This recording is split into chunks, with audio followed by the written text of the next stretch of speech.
तो हेलो दोस्तों, welcome back to my YouTube channel. नमस्कार, सत श्री अकाल, राम राम, जय हिंद। जैसा कि आप लोगों को हमने पढ़ा रहे थे, जैसे कि क्लास 10 हिस्ट्री चैप्टर 1 के बारे में, यूरोप में राष्ट्रवाद। क्या पढ़ रहे थे? यूरोप में राष्ट्रवाद। यूरोप में राष्ट्रवाद में हमने पहला टॉपिक में पार्ट 1 में हमने क्या किया था? पार्ट 1 में कवर किया था फ्रांसीसी क्रांति के बारे में। फ्रांसीसी क्रांति के बारे में फर्स्ट पार्ट में हमने कंप्लीट किया था, जिसमें पढ़ाए थे हमने लुई सोलामा के बारे में, चार्ल्स दसम के बारे में, लुई फिलिप के बारे में, नेपोलियन बोनापार्ट के बारे में, ये सब के बारे में बात हमने किया था। ठीक है। और उसके बाद हमने पढ़ा था इटली का इटली के इकन में आप लोग हमने मेजनी, काउंट काबुल, गैरिबाल्डी के बारे में पढ़ा था। उसके बाद हमने फोर्थ पार्ट में पढ़ा था, थर्ड पार्ट में पढ़ा था, जैसे कि हमने पढ़ा था जर्मनी का इकन। जर्मनी का इकन बताया था किस प्रकार हुआ था, उसमें कितने कितने कितने युद्ध लड़े थे। उसका फोर्थ पार्ट में जर्मनी के इकन में बिस्मार्क के योगदान के बारे में हमने बताया था। आज है पार्ट 5। ठीक है, कितना है? पार्ट 5 के बारे में आज पढ़ेंगे। इसमें हम पढ़ेंगे आज यूनान में राष्ट्रवाद। ठीक है, यूनान का स्वतंत्रता संग्राम के बारे में। किसके बारे में पढ़ेंगे? यूनान का स्वतंत्रता संग्राम के बारे में आज पढ़ेंगे। तो यूनान में किस प्रकार राष्ट्रवादी भावना उत्पन्न हुई, क्या पढ़े? आज पढ़ेंगे यूनान में राष्ट्रवादी भावना किस प्रकार उत्पन्न हुई, यूनान किसके अंतर्गत था। ठीक है, यूनान किसके अंतर्गत था, किसके अधीन था, जिसे यूनान को क्या चाहिए? स्वतंत्रता चाहिए था। ठीक है, इसके बारे में आज पढ़ेंगे। ठीक है, और उसके बाद पढ़ेंगे यूनान, देखेंगे कि यूनान किस प्रकार स्वतंत्र हुआ। ठीक है, इस सब के बारे में हम एक चैप्टर के बारे में जानेंगे। इससे लगभग 4 नंबरिया को पूछ लिया जाता है यूनान में राष्ट्रवाद के बारे में, या पूछ लेगा तो इसे 4 नंबर फिक्स है, नहीं तो 4 नंबर या तो 6 नंबर फिक्स है, नहीं तो 2 से 3 नंबर इसका ऑब्जेक्टिव फिक्स है। ठीक है, तो अगर मेरा वीडियो अगर देख रहे होंगे तो आप निश्चिंत हो जाइए, यहाँ से 6 नंबर या तो 3 से 2 नंबर फिक्स है आपका। ठीक है, अगर आपको विश्वास ना हो तो आप प्रीवियस ईयर देख लीजिएगा उठा करके, और देख लीजिएगा किसी क्वेश्चन कहीं पूछा गया है कि नहीं पूछा गया। तो चलिए समय ना गवाते हुए चलते हैं आगे की ओर, यूनान में राष्ट्रवाद के बारे में पढ़ेंगे। ठीक है, अगर आप लोग मेरे चैनल पर पहली बार अगर आए हैं, अगर पहली बार आए तो पहले मेरे चैनल को सब्सक्राइब कर ले और बेल आइकन को दबा दे। ठीक है, और मेरे वीडियो को शेयर कर दे। ठीक है, तो आइए चलते हैं, आज पढ़ेंगे यूनान की स्वतंत्रता संग्राम के बारे में क्या हुआ। ठीक है, तो चलिए, अगर टॉपिक लिखाएंगे तो आप लोग क्या कीजिएगा, अगर लिखना हुआ तो लिख लीजिएगा, नहीं तो स्क्रीनशॉट ले लीजिएगा। ठीक है, क्योंकि जो बोलेंगे इंपॉर्टेंट है उसको अपना कॉपी में लिख लीजिएगा, समझाने के लिए समझा देंगे। अगर बोलेंगे ये चीज इंपॉर्टेंट है तो आपको वो लिख लेना है कॉपी में। तो चलिए देखते हैं क्या हुआ था। तो टॉपिक का नाम लिखे यहाँ पे,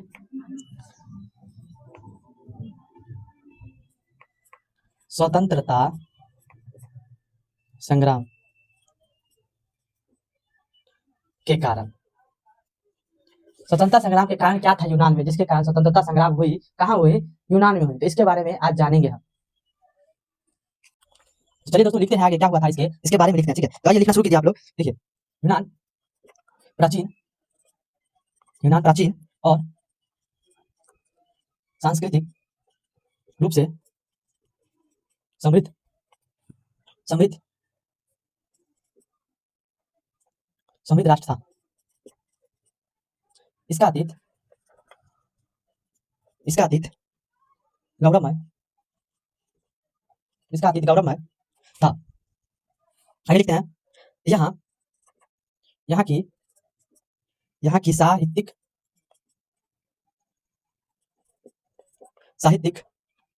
कलात्मक, दार्शनिक, वैज्ञानिक एवं चिकित्सा चिकित्सा संबंधी संबंधी उपलब्धियां उपलब्धियां उपलब्धियों उपलब्धियों से पूरा यूरोप प्रभावित प्रभावित हुआ हुआ यूनान यूनानी सभ्यता सांस्कृतिक संस्कृति संस्कृति अनेक राष्ट्रों के लिए प्रेरणादायक था। तो चलिए ये पॉइंट के बारे में समझेंगे, बहुत इंपॉर्टेंट पॉइंट है। ठीक है, अगर आपको पूछ लेगा ऑब्जेक्टिव में, कभी कभी पूछा जाता है 4 नंबर यूनान में राष्ट्रवाद के बारे में लिखने के लिए, तो आप ये सब बात लिख सकते हैं। जैसे जैसे समझाने की कोशिश करते हैं, आप लोग ध्यान से सुनिएगा मेरी बातों को। बोल रहा है स्वतंत्रता संग्राम के कारण क्या था यूनान में। तो कारण क्या था? देखिए, यूनान प्राचीन और सांस्कृतिक, क्या बोल रहा है? यूनान प्राचीन और सांस्कृतिक रूप से समृद्ध राष्ट्र था। ठीक है, यहाँ क्या था? यूनान था ना, प्राचीन और सांस्कृतिक रूप से समृद्ध था, राष्ट्र था। इसका अतीत गौरवमय था। यहाँ की साहित्यिक, कलात्मक, दार्शनिक, वैज्ञानिक एवं चिकित्सा संबंधी उपलब्धियां से पूरा यूरोप प्रभावित था। मतलब ये लोग बहुत बुद्धिमान लोग थे। क्या था? यहाँ की सांस्कृतिक प्राचीन क्या था? समृद्ध था। यहाँ के लोग यहाँ यहाँ का अतीत बहुत गौरवमय था, यहाँ के अतीत से ही लोग सब बहुत जानता था इसको, ठीक है। यहाँ यहाँ के लोग सब चिकित्सा के रूप में बहुत उपलब्धियां हासिल किए हुए थे, साहित्य के रूप में बहुत ज्यादा, कला के रूप में, दार्शनिक, वैज्ञानिक, इस सब में लोग बहुत अच्छा था। पूरा यूरोप में, पूरा यूरोप में सबसे अच्छा यही था, इस सब के समृद्ध था, इस सब चीज में सांस्कृतिक रूप में समृद्ध था ये लोग, चिकित्सा के रूप में, कला के रूप में, दार्शनिक के रूप में, वैज्ञानिक के रूप में, ये लोग एकदम बस था। ये लोग था ना एकदम मस्त था, एकदम बोल रहा है ये सब एक नंबर था पूरे यूरोप में। बोला जा रहा है एक नंबर पूरा यूरोप में ये सब उपलब्धियां ये हासिल किया हुआ था, ठीक है। पूरा यूरोप इससे प्रभावित हुआ। यूनान सभ्यता संस्कृति अनेक राष्ट्रों के लिए प्रेरणादायक था। बोला यूनान की सभ्यता और संस्कृति था ना पूरा यूरोप के लिए प्रेरणादायक था, इससे लोग सब सीख लेता था, तो उससे थोड़ा सीखो, ठीक है। पूरा यूरोप यूनान से क्या लेता था, सीख लेता था। चलिए आप समझ रहे पूछ लेता है कभी अगर पूछेगा ऑब्जेक्ट ये याद रखेगा कि यूनान जो था ना, यूनान किससे समृद्ध रूप से था, समृद्ध था, किससे प्राचीन और सांस्कृतिक रूप से क्या था, यह राष्ट्र समृद्ध था, इसका अतीत बहुत ही गौरवमय था, ठीक है। और बोल सकता है इसमें साहित्य, कलात्मक, दार्शनिक, वैज्ञानिक और चिकित्सा संबंधी उपलब्धियां हासिल किया था। पूरा यूरोप में इस सब में, इस सब बहुत दूर, बहुत यूरोप के लोग सब यूनान में ये सब चीज सीखने के लिए, कला सीखने के लिए, दार्शनिक करने के लिए, वैज्ञानिक, चिकित्सा के रूप में ये सब बहुत उपलब्धियां हासिल किए होते। कोई देश का होता है ना यहाँ का वैज्ञानिक एकदम, यहाँ विज्ञान का, कला का, इस सब चीज का एक नंबर है, सब पढ़ाई बहुत अच्छा होता है, इस सब में सब अच्छा था। पूरा यूरोप में यूनान सबसे अच्छा था, यूरोप प्रभावित था। और बोला यूनान की सभ्यता संस्कृति क्या था, अनेक राष्ट्रों के लिए प्रेरणादायक था। सभी इसे सीख लेता, किससे सीख लेता, यूनान से सीख लेता था, क्योंकि इसका क्या था, सभी चीज में उपलब्धियां हासिल किए हुआ था। किस क्या बोला, सभी चीज में क्या किया था, उपलब्धियां हासिल किए हुआ था। और समझने में कोई दिक्कत होगा तो कमेंट कर दीजिएगा, कमेंट का रिप्लाई हम जरूर करेंगे, ठीक है। आगे चलते हैं, इसके बारे में लिखेंगे। अब तो समझ रहे हैं, मिटा देते हैं। स्मार्ट बोर्ड तो है ना, लिखा हुआ रहेगा, बस स्लाइड करते हुए जाना है और आप लोग को समझाते हुए चले जाना है। उसमें तो लिखा ही नहीं रहता, लिख के ही सब कुछ वीडियो बना के रखा रहता है, बस लिखते समझाते जाओ, लिखा ही तो रहबे करता है। आगे चलते हैं, आगे लिखिएगा अगला पॉइंट इसका, बोलिएगा 15वीं शताब्दी, 15वीं शताब्दी, 15वीं शताब्दी में यूनान, 15वीं शताब्दी में यूनान ऑटोमन ऑटोमन साम्राज्य, ऑटोमन साम्राज्य, ऑटोमन तुर्की लिख दिया, ऑटोमन तुर्की, तुर्की साम्राज्य के अंतर्गत था, ठीक है। था बोल रहा है कि 15वीं शताब्दी था ना, 15वीं शताब्दी में, 15वीं शताब्दी के समय क्या था, ये यूनान जो है ना तुर्की का दिन था। किसका दिन था, तुर्की का दिन था, ठीक है। तो बोला जाएगा यूनान किसका दिन था, तो तुर्की का दिन था। आगे चलते हैं,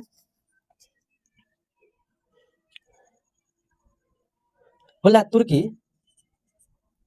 के ऑटोमन साम्राज्य, ऑटोमन साम्राज्य के प्रति उनमें लगाव की भावना नहीं थी। बोला तुर्की था ना, तुर्की के ऑटोमन साम्राज्य के प्रति उनमें कोई यूनान का है ना कोई लगाव नहीं था उसे, कि उसके कोई उसका अपना संस्कृति इतना महान था कि तुर्की का क्यों संस्कृति अपनाएगा, उसका क्यों लगाव, उसका अपने यूनान का इतना बड़ा संस्कृति सभ्यता था, तो लोग उससे सीख लेते थे, और वो तुर्की से सीख लेगा, ऐसा तो नहीं था। तुर्की के प्रति था ना, तुर्की के ऑटोमन साम्राज्य के प्रति उसका कोई लगाव भावना नहीं था, ठीक है, बस कोई लगाव भावना उसकी नहीं थी। आते हैं, जैसे ही बोला जा सकता है तुर्की ऑटोमन भावना नहीं थी, उसका 18वीं शताब्दी में क्या होता है, 18वीं शताब्दी में, 18वीं शताब्दी से तुर्की की शक्ति कमजोर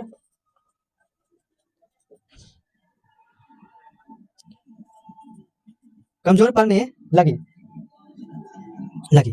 उसे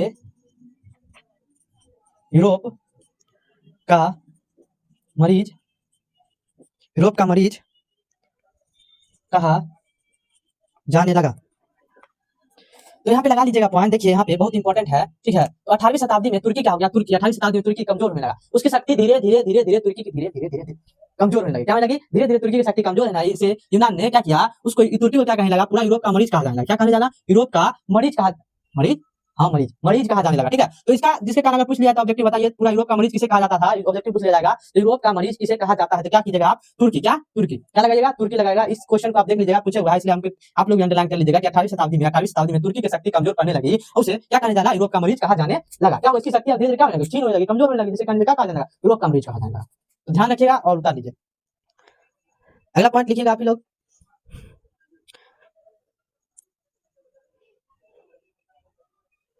लिखिए 1789 की फ्रांसीसी क्रांति Napoleon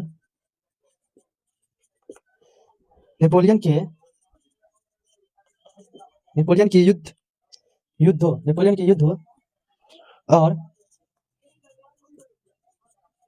Vienna Vienna Congress Vienna Congress के के विरुद्ध आक्रोश आक्रोश ने इस विचारधारा को आगे बढ़ाया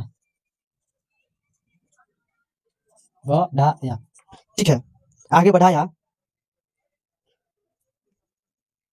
राष्ट्रवादी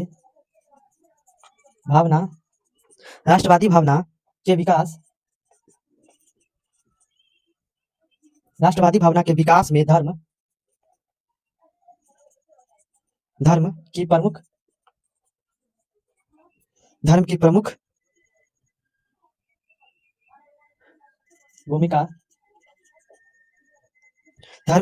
भूमिका थी। आगे बोल रहा है यूनान यूनान यूनान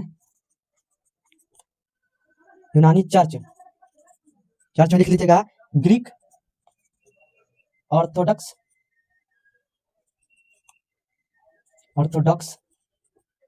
चर्च के अनुयायी थे।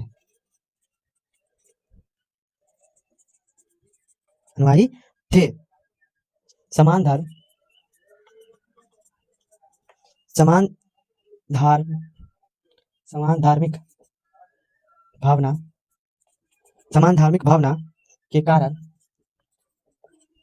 धार्मिक भावना के कारण उनमें जातीय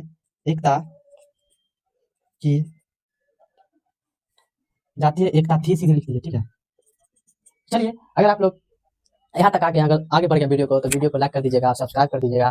ठीक है, तो चलिए आगे देखते हैं। जब 1789 ईस्वी में, कब 1789 ईस्वी में क्या हुआ था, आप लोग कमेंट में बताइएगा। 1789 ईस्वी में क्या होगा, आप लोग क्या कीजिएगा, कमेंट में हमको बताइएगा।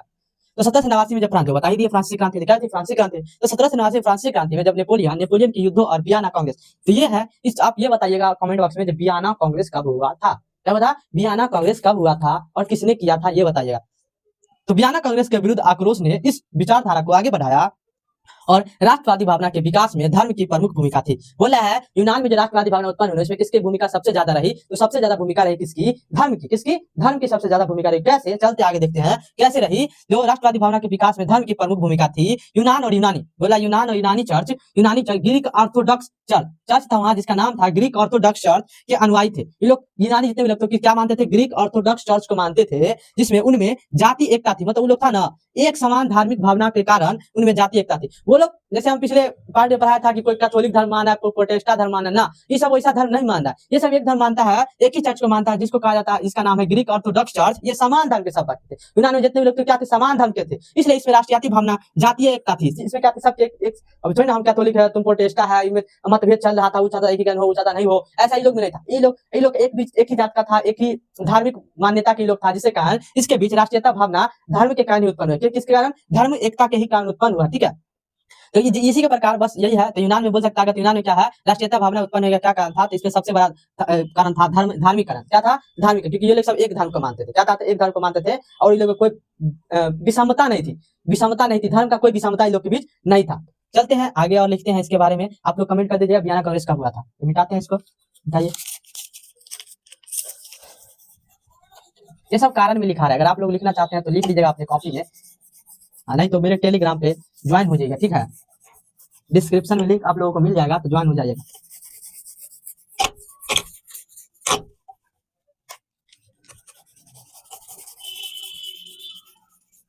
तो चलते हैं आगे। ठीक है, आगे देखते हैं क्या होता है।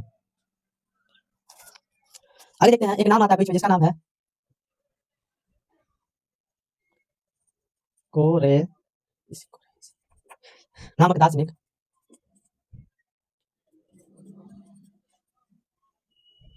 ने यूनानियों की भावना का प्रचार किया। अपने लेखों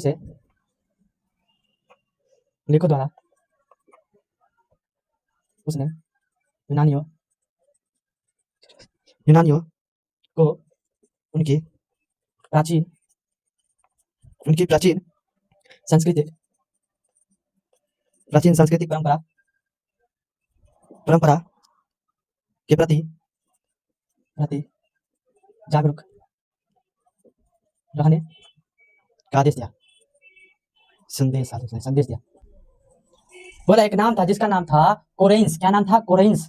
एक दार्शनिक था ये, इस यूनान का क्या था, एक बहुत बड़े दार्शनिक थे, कोरेंस नाम का दार्शनिक थे। ये यूनान की भावना का प्रचार किए। क्या किए? इसने यूनान की भावना का प्रचार किया अपने लेखों द्वारा। इसने क्या किया? अपने लेखों द्वारा, अपने भावनाओं द्वारा, लेखों द्वारा उसने क्या यूनान की अपनी प्राचीन सांस्कृतिक परंपरा के प्रति जागरूक रहने का प्रयास कहा। ये अपने लेखों में बहुत मोटिवेटिव बात लिखते थे अपने। उसने कहा था यूनान में, क्या बोला था, यूनान के लोगों को समझाया कि अपने अपने परंपरा के प्रति जागरूक रहने को बोला। क्या बोला गया? अपने परंपरा के प्रति आप लोग जागरूक होइए। ठीक है, आप अपने परंपरा के रूप में अपने परंपरा के प्रति जागरूक होइएगा, तभी आप लोगों को क्या होगा, तुर्की से क्या मिलेगा? स्वतंत्रता मिलेगी। ठीक है, ये आप बोल रहा था। कौन बोला था? कोरेंस नाम का एक व्यक्ति था, यूनान का एक बहुत बड़े दार्शनिक थे। इसने अपने लेखों के द्वारा बताया। किसके द्वारा? अपने लेखों के द्वारा बताया उनको, जो आप लोग क्या कीजिए, यूनान के लोगों को बताया, जो आप लोग क्या कीजिए, अपने सभ्यता के प्रति, अपने संस्कृति के प्रति, परंपरा के प्रति क्या होइए, जागरूक हो जाए। समझ गए होंगे ये बातों को। ठीक है, तो आगे लिखते हैं। आगे लिखते हैं, अगला पॉइंट क्या है? अगला पॉइंट है यूनानियों यूनानियों में स्वतंत्रता यूनानियों में स्वतंत्रता की भावना जागने का एक कारण यह भी था कि तुर्की तुर्की साम्राज्य में उसकी स्थिति उसकी स्थिति अन्य लोगों से अच्छी अन्य लोगों से अच्छी थी। उन्हें धार्मिक धार्मिक स्वतंत्रता थी। प्रशासन प्रशासन में उन्हें उच्च पद प्राप्त थे, तथा आर्थिक दृष्टि से वे समृद्ध थे। चलिए आगे देखते हैं क्या है अगला पॉइंट। बोल रहा है कि यूनान में स्वतंत्रता की भावना जगाने का एक कारण यह भी था कि तुर्की साम्राज्य में उसकी स्थिति अन्य लोगों से बहुत अच्छी थी। पूरा यूरोप में क्या था? पूरा यूरोप में जो भी तुर्की की साम्राज्य, मतलब बोल रहा है भावना जगाने में एक कारण यह भी था कि तुर्की साम्राज्य, जितना भी तुर्की साम्राज्य की स्थिति था अन्य लोगों से अच्छी थी। अगला देखते हैं, उन्हें धार्मिक स्वतंत्रता थी। उन्हें वहां क्या थी? वहां धार्मिक स्वतंत्रता, तुमको जो पूजा करना है, जो भगवान को मानना है, जो भी धर्म तुमको मानना है मानो, उसकी तुमको कोई रोकेगा नहीं। उसको क्या धार्मिक स्वतंत्रता वहां थी? क्या थी? वहां धार्मिक स्वतंत्रता थी। और क्या स्वतंत्रता थी? उन्हें उच्च पद भी प्राप्त थे। वहां के लोगों को उच्च पद भी प्राप्त थे। यहाँ विषमताएं नहीं थी, तुर्की के बड़े बड़े लोग ही क्या होंगे, उच्च पद प्राप्त करेंगे और इसको वैल्यू नहीं दिया जाएगा, यूनानी मूल निवासी को वैल्यू नहीं देगा, ऐसा कोई बात नहीं था। यहाँ के मूल निवासी को बड़े बड़े उच्च पद थे, उच्च पद भी प्राप्त थे, तथा उसे धार्मिक आर्थिक दृष्टि से वे समृद्ध थे। वो लोग आर्थिक दृष्टि से मजबूत था, पैसे वाले लोग थे, ऐसा नहीं था गरीब लोग सब था। ठीक है, आर्थिक रूप से वो लोग बहुत कम, मतलब कि बहुत ही क्या था, अच्छे थे।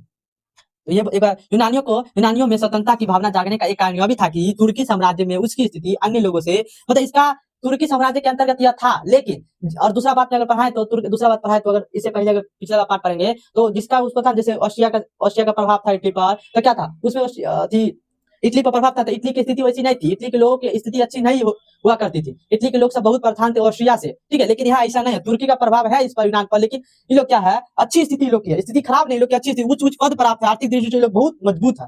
ठीक है, आगे चलते हैं, देखते हैं, मिटाते हैं इसको। ठीक है, मिटा लेते हैं। आप लोग अगर समझ रही होगा तो मेरे चैनल को सब्सक्राइब कर लीजिएगा और बेल आइकन को प्रेस कर लीजिएगा।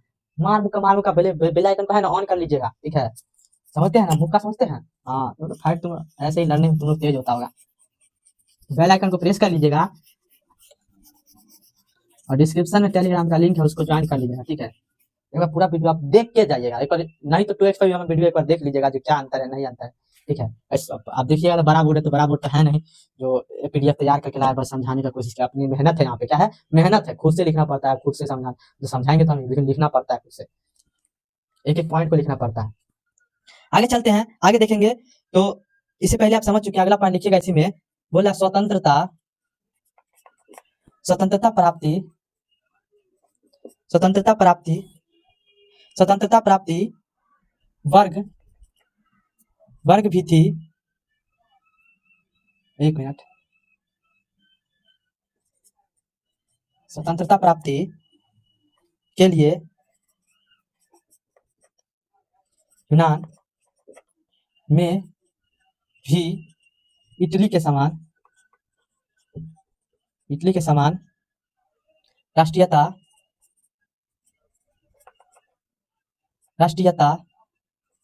की भावना, राष्ट्रीयता की इटली के समान है,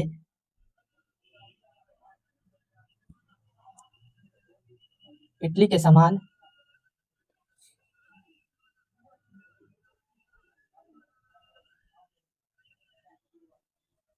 इटली के समान लिखे है, समान कर दीजिएगा, इटली के समान गुप्त, ठीक है,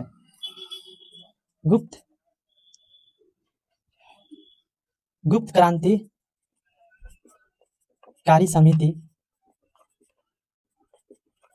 समितियां गठित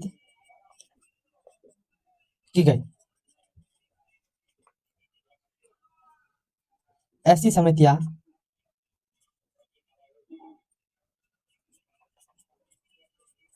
में प्रमुख थी ओडिशा में स्थापित विक्टोरिया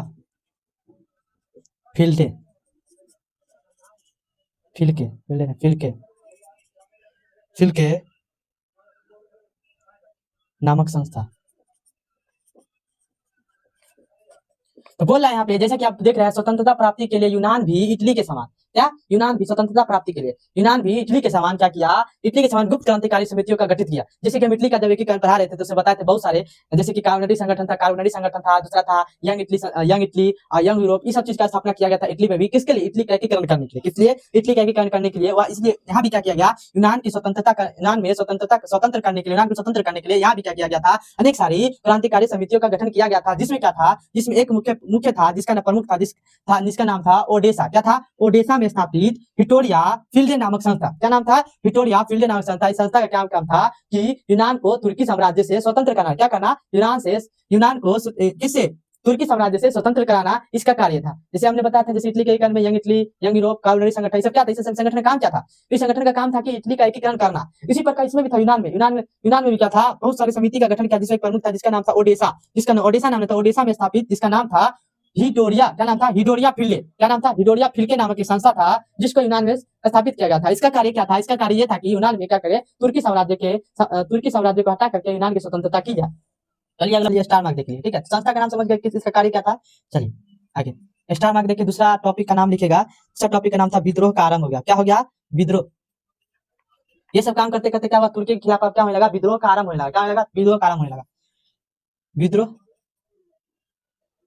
का आरंभ। विद्रोह का आरंभ में क्या हुआ देखिएगा, 1821 में अलेक्जेंडर हिप्लांटिस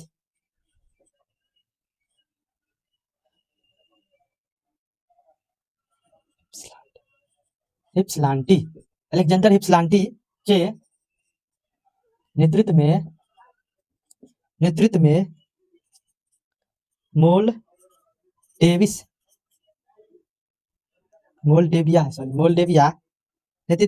में विद्रोह हुआ।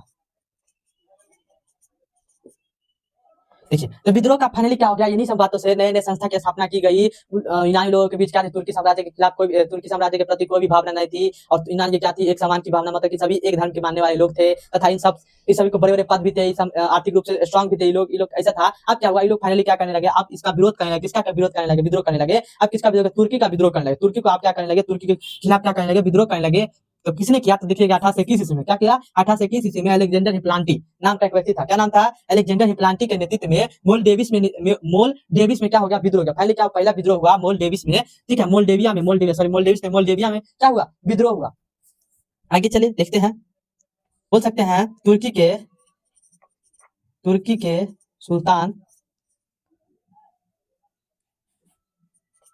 के सुल्तान ने सेना की सहायता से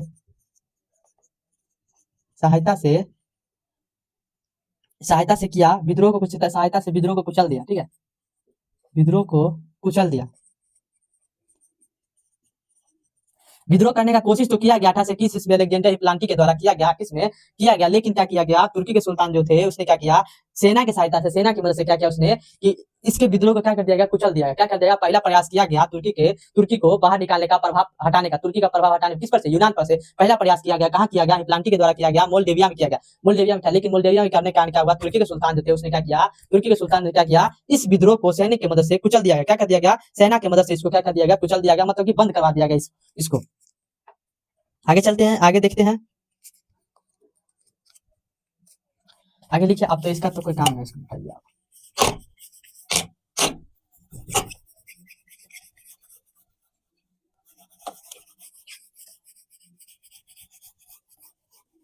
आगे चलते हैं, आगे लिखिएगा, आगे क्या है अगला पॉइंट। तो फिर से विद्रोह किया गया, कहाँ विद्रोह किया, मोरिया में, मोरिया द्वीप में दूसरा, मोरिया द्वीप में दूसरा व्यापक विद्रोह, व्यापक विद्रोह हुआ, कर दिया, क्या कह सकते हैं, व्यापक विद्रोह हुआ। विद्रोहियों ने, विद्रोहियों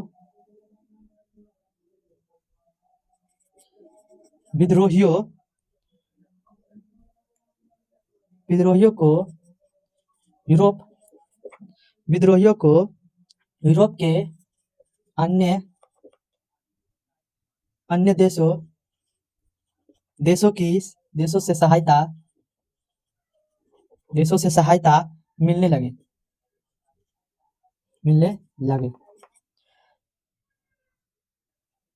कवियों और कलाकारों ने यूनान को यूरोपीय सभ्यता का पालना बताकर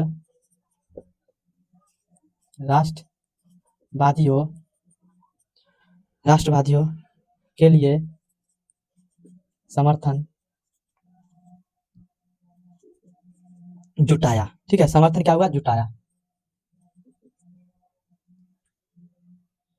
बोल सकते हैं, आगे देखिए, बोल रहा है कि जब हिप्लांटी के नेतृत्व में क्या हुआ, विद्रोह हुआ, हिप्लांटी के नेतृत्व में क्या हुआ, विद्रोह किया गया, तो तुर्की ने क्या किया, सेना की मदद से उस विद्रोह को कुचल दिया गया। क्या कर दिया गया, विद्रोहियों को कुचल दिया गया। फिर दूसरा विद्रोह हुआ मौर्य द्वीप में, क्या हुआ, मौर्य द्वीप में दूसरा व्यापक विद्रोह हुआ। विद्रोहियों को यूरोप के अन्य देशों ने सहायता की, जान रहा था ये, क्योंकि यूरोप बहुत अच्छा खासा था, चिकित्सीय रूप से, दार्शनिक रूप से, सभ्यता संस्कृति सब रूप से बहुत अच्छा था। उससे लोग सब प्रेरणा लेता, अन्य देश के लोग, यूरोप के अन्य देशों के लोग क्या करते हैं, यूनान से प्रेरणा लेते थे। ठीक है, प्रेरणा लेते थे। तो इनकी मदद से क्या किया, इनके अलग अलग देशों ने भी इनका बहुत ज्यादा मदद किया। क्या किया, यूनान का बहुत ज्यादा मदद किया। अगला पॉइंट है, कवियों और कलाकारों ने उसका समर्थन जुटाने के लिए, क्या करने के लिए, उसे उत्साह भरने के लिए, समर्थन जुटाने के लिए उसने क्या किया, उसे कवियों ने क्या किया, राष्ट्रवादियों को समर्थन जुटाने के लिए क्या किया, यूनान को दर्शाया, किसको, यूनान, हाँ, यूरोपीय सभ्यता का पालना कहा, किसको कहा, यूनान को कहा, यूरोपीय सभ्यता का क्या कहा गया, पालना कहा गया। ताकि यह पालना है, किसका पालना है, यूरोपीय सभ्यता का क्या है, पालना है। मतलब सब कुछ यहीं से होता है, सब कुछ मतलब पालना है। इसकी इतना ज्ञान, समृद्धि, वैभव को देखकर इसको क्या किया, समृद्धि वैभव को देख करके क्या किया गया, पूरा यूरोप का क्या किया, यूरोपीय सभ्यता का पूरा पालना बताया गया, किसको, यूनान को। और ऑब्जेक्टिव में पूछ लिया जाए, अगर एक नंबर पूछा जाता है यूरोपीय सभ्यता का पालना किसे कहा जाता है, तो यूनान को कहा जाता है। किसे कहा जाता है, यूरोपीय सभ्यता का पालना किसे कहा जाता है, यूनान में कहा जाता है। आप लोग लगा लीजिएगा यहाँ से, यूरोपीय सभ्यता का पालना किसे कहा जाता है, तो यूनान को कहा जाता है। याद रखिएगा, एक नंबर में पूछ लिया जाता है। ठीक है, अगर आप लोगों को अच्छा लग रहा है वीडियो, अगर यहाँ तक पहुंच गए हैं तो जरूर मेरे वीडियो को, मेरे चैनल को सब्सक्राइब कर दीजिएगा। ठीक है, तो याद कर लीजिएगा, यूरोपीय सभ्यता का पालना किसे कहता है, मतलब इसे बताया, कवियों कलाकारों ने इसको राष्ट्रवादियों के बीच उत्साह जगाने के लिए, भावना जगाने के लिए क्या किया, इसे यूरोपीय सभ्यता का पालना कहा, कि यूरोपीय सभ्यता का पालना ही है। ठीक है, रक्षक है, संरक्षक है, पूरा यूनान है ना, यूरोपीय सभ्यता का पालना है। ये देख रेख करता है, यहाँ की संस्कृति, सभ्यता, चिकित्सा कितना अच्छा है कि लोग सभी से प्रेरणा लेते थे, पालना ही ना हुआ। चलिए आगे चलते हैं, बोल सकते हैं समर्थन जुटाया और अनेक देशों के, क्या बोल सकते हैं, अनेक देशों के, अनेक देशों से सहायता, अनेक देशों से सहायता,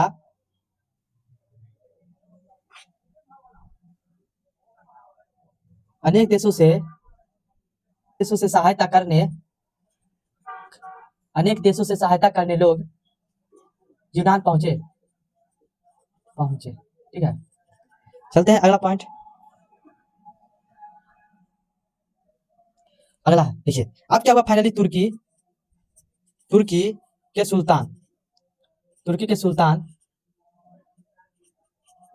तुर्की के सुल्तान महमूद, क्या नाम था तुर्की के सुल्तान महमूद द्वितीय द्वितीय ने मौर्य मौर्य के विद्रोह को धार्मिक धार्मिक विद्रोह मौर्य के विद्रोह को क्या किया गया, धार्मिक धार्मिक विद्रोह विद्रोह कहा।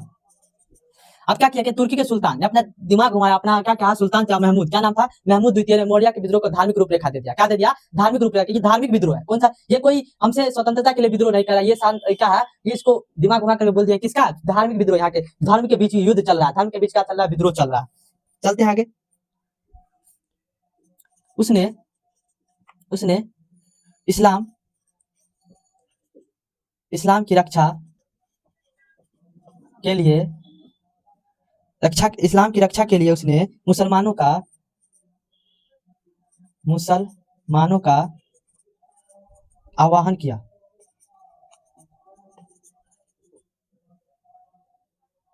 फाइनली 1822 ईस्वी में लगभग कितना, लगभग 20,000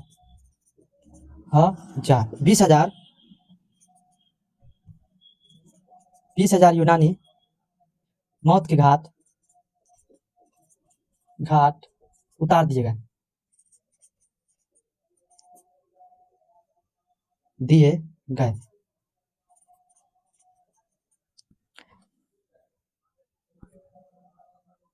फलतः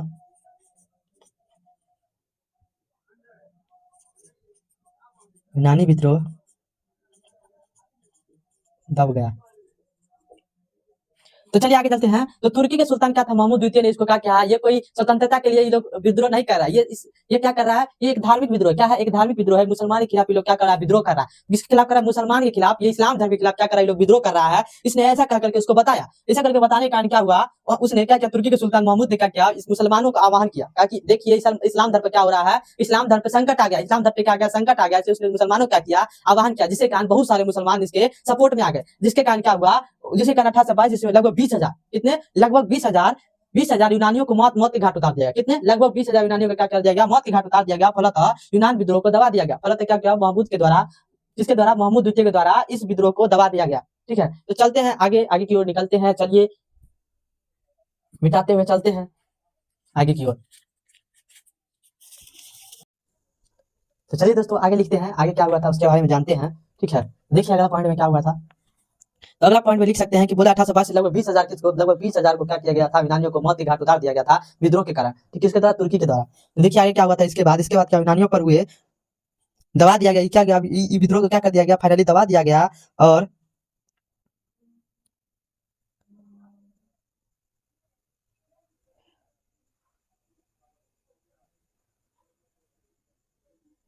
लिख सकते हैं यूनानियों पर हुए अत्याचार यूनानियों पर हुए अत्याचार से यूरोप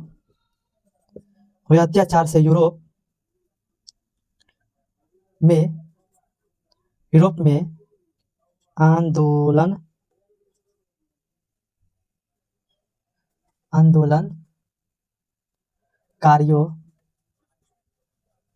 आंदोलनकारियों के प्रति सहानुभूति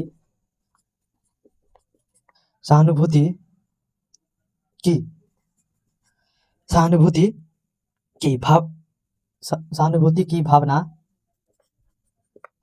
जगी। ठीक है, सहानुभूति की क्या हुई, भावना जगी। उन्हें धन, क्या बोल सकते हैं, उन्हें क्या कर दिया गया, उन्हें धन तथा हथियार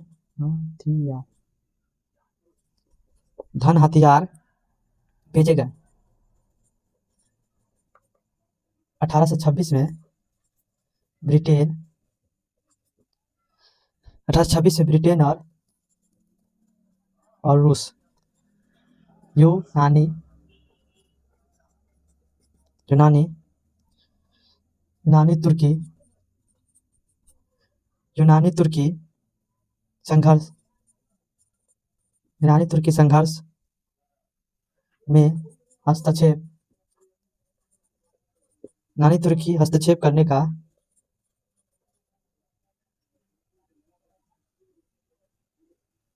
को तैयार हो गया। बोल रहा है यूनानी पर हुए अत्याचार जो 1822 ईस्वी में क्या हुआ गया, महमूद के द्वारा क्या क्या मोहम्मद द्वितीय के द्वारा, तुर्की के सुल्तान जो महमूद द्वितीय, जिसके द्वारा बहुत सारे हजारों विद्रोहियों क्या कर दिया गया, मौत की घात उतार दिया गया। जिससे क्या होगा, यूनानियों पर हुए अत्याचार, यूनानियों पर हुए ये अत्याचार के कारण क्या हुआ, अत्याचार के कारण क्या हुआ, आंदोलनकारियों के प्रति सहानुभूति पूरा यूरोप ने जताया। किसने जताया? पूरा यूरोप ने इसके प्रति क्या हुआ, सहानुभूति जताया। उसे धन तथा हथियार भेजे गए। 1826 से ब्रिटेन और रूस, किसने? ब्रिटेन और रूस ने यूनानी तुर्की संघर्ष के हस्तक्षेप करने पर तैयार हो गया। बोला है ब्रिटेन और रूस ने क्या किया, यूनान के तुर्की संघर्ष में हस्तक्षेप करने को तैयार हुआ। बोला कि नहीं अब बहुत हो गया। क्या हो गया? अब क्या हो गया, तुर्की कौन बोला, ब्रिटेन बोला, रूस बोला नहीं अब बहुत हो गया। अब क्या हो गया, इसमें हमको हस्तक्षेप करना ही होगा, ये लोग का ड्रामा रोकना ही पड़ेगा। ठीक है, तो इसके कारण क्या, ब्रिटेन और रूस ने यूनानी तुर्की का संघर्ष में हस्तक्षेप करने में तैयार हो गया। आगे चलिए देखते हैं तैयार होने के बाद क्या हुआ।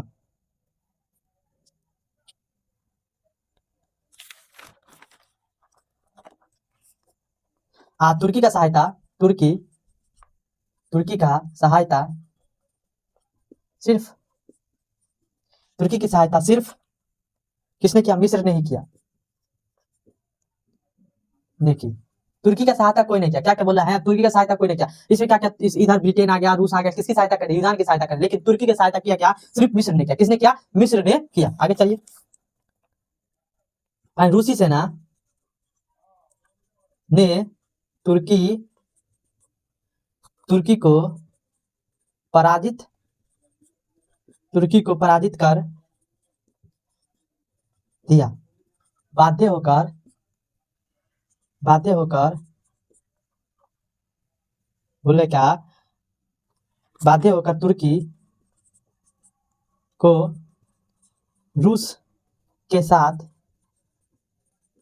1829 में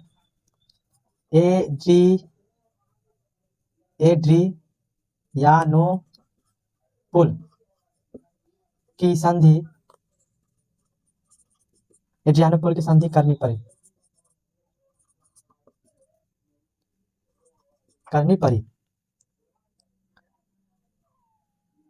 अभी संधि क्या था, इस संधि के द्वारा प्रस्ताव को स्वीकार कर, इस संधि के द्वारा सुल्तान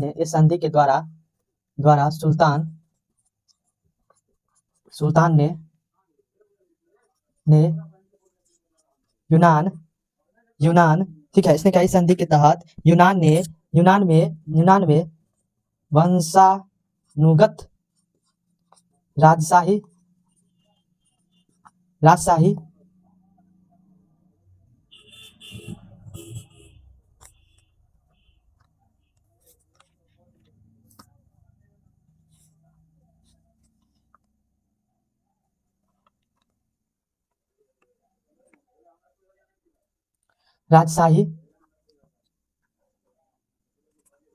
और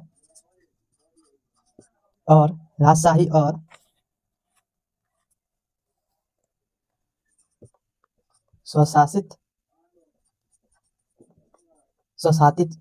यूनान के प्रस्ताव स्वीकार किया। उसके बाद बोला यूनान राष्ट्रवादी इससे संतुष्ट नहीं हुए।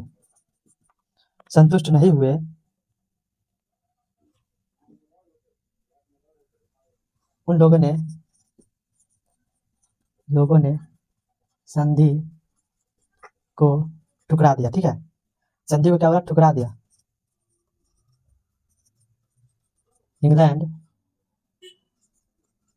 तथा फ्रांस भी यूनान यूनान पर रूसी प्रभाव की स्थापना के विरोध थे। आगे देखिएगा, थोड़ा सा और है।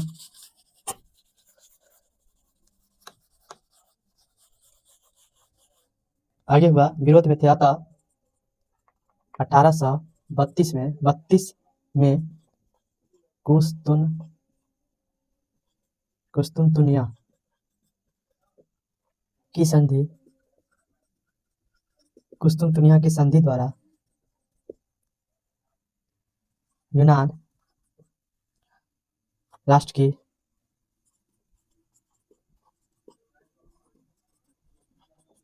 स्थापना हुई।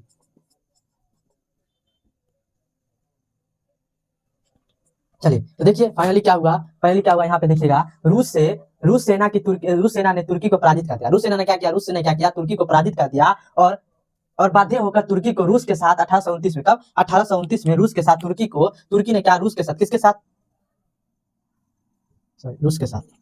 रूस के साथ 1829 में एड्रियानोपोल की संधि करनी पड़ी। अगर पूछा जाता कभी ऑब्जेक्टिव पूछा एड्रियानोपोल की संधि कब हुई, 1829 ईस्वी में। कब हुई, 1829 में कौन संधि हुई, एड्रियानोपोल की संधि। किन दो देशों के बीच, तो रूस और तुर्की के बीच हुई थी। और इस करनी पड़ी, इस संधि के द्वारा सुल्तान ने यूनान में वंशानुगत राजगद्दी और स्वशासित यूनान प्रस्ताव स्वीकार किया। बोला कि हाँ चलो ठीक है, यूनान में वंशानुगत राजशाही ही चलेगा। क्या चलेगा, राजशाही चलेगा। स्वतः यूनान के प्रस्ताव स्वीकार किया। ठीक है, आगे बोला यूनान राष्ट्रवादी इससे संतुष्ट नहीं हुए। बोला इस हमको स्वतंत्रता प्राप्त करने से कौन फायदा, जब यहाँ राजशाही ही चलेगा, उससे क्या हमको फायदा मिलने वाला है, ऐसा बोल करके उसको जो राष्ट्रवादी यहाँ के उसको संतुष्ट नहीं, ठुकरा दिया इसको। उसने इस संधि को क्या ठुकरा दिया। पहले इंग्लैंड और फ्रांस भी क्या, इससे यूनान के रूस पर क्या प्रभाव चलने लगा था। अब इसकी मदद करने के कारण क्या हुआ, रूस ने क्या किया, इसको तुर्की को हरा दिया, यूनान से इसकी स्वतंत्र कर दिया। लेकिन रूस ने अपना क्या किया, यूनान पर अपना प्रभाव जताने लगा। क्या जताने लगा, अपना प्रभाव जताने लगा, जिससे इंग्लैंड और फ्रांस ने क्या किया, यूनियन में रूसी प्रभाव का स्थापना का विरोध करने लगा। रूस का क्या स्थापना विरोध कर, फाइनली 1831 ईस्वी में, कब 1832 ईस्वी में कुस्तुनतुनिया की संधि के तहत। अब पूछ लेता है कुस्तुनतुनिया की संधि को क्या बोलेगा, 1832 ईस्वी क्या हुआ था, 1832 ईस्वी क्या होता है, कुस्तुनतुनिया की संधि हुई थी। इसके द्वारा यूनान राष्ट्रवाद में स्थापना हुई और फाइनली यूनानी राष्ट्रीयता की भावना के कारण यूनान में क्या हुआ, यूनान राष्ट्र की स्थापना हो गई। तो यहाँ से आप लगा लीजिएगा, पहला क्वेश्चन पूछा जाता है एड्रियानोपोल की संधि कब 1829 ईस्वी में हुई थी। ठीक है, एड्रियानोपोल की संधि कब 1829 ईस्वी में लगा लीजिएगा। और दूसरा पूछा जाता है कि कुस्तुनतुनिया की संधि कब 1832। तो फाइनली आपने देखा कि यूनान की स्वतंत्रता किस प्रकार हुई, किस लोगों ने यूनान की स्वतंत्रता के लिए अपना बलिदान दिया और प्रयास किया। और अंततः आपने देखा कि फाइनली क्या हुआ, 1832 कुस्तुनतुनिया की संधि के तहत यूनान का स्वतंत्र हो गया। यूनान क्या हो गया, स्वतंत्र हो गया। तो आज के लिए बस इतना ही। अगर मेरे चैनल पर अंतिम तक जुड़े हैं तो धन्यवाद। ठीक है, और मेरे चैनल को सब्सक्राइब कर दीजिएगा और कमेंट कर दीजिएगा। ठीक है, और डिस्क्रिप्शन में टेलीग्राम का लिंक है, उसको ज्वाइन कर लीजिएगा। ठीक है, बस इतना ही आज के लिए, धन्यवाद।